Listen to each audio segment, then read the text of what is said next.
This video sponsored by SPO. ஓகேங்களா, இந்த எஸ்பிஓவில் marketing, digital marketing, Instagram, Facebook, YouTube இது உங்களுக்கு யூஸ் பண்ண தெரிஞ்சாலே மந்த்லி 21K ஏர்ன் பண்ணலாம் நீங்கள்.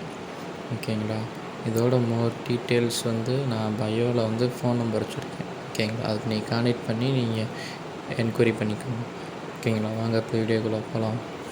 ஸ்கிப் பண்ணாதீங்க, பெரிய தப்பு. தினம் $300 சம்பாதிக்க அரிய வாய்ப்பு. இன்ஸ்டாகிராம், ஃபேஸ்புக் பயன்படுத்த தெரிந்தால் போதும். Content post and content publishing மூலமா தினம் $300 சம்பாதிக்கலாம். இந்த வேலை செய்ய 5 நிமிடம் போதும். Work training support, group communication support, all language customer live chat support, முக்கியமா சொந்தமா ஒரு பிசினஸ் ஸ்டார்ட் பண்ற அளவுக்கு உங்களால கற்றுக்கொள்ளவும் முடியும், சம்பாதிக்கவும் முடியும். இந்த வேலை வாய்ப்பு வழங்குவது 5 வருடத்திற்கு மேல ரன் ஆகிட்டு இருக்க நம்ம தமிழ்நாட்டு company school of business organisation private limited. மேலும் விவரங்களுக்கு டிஸ்கிரிப்ஷன்ல கொடுத்திருக்க நம்பருக்கு வாட்ஸ்அப் பண்ணுங்க.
పిలిచావురా, నాలో కమైపోయా.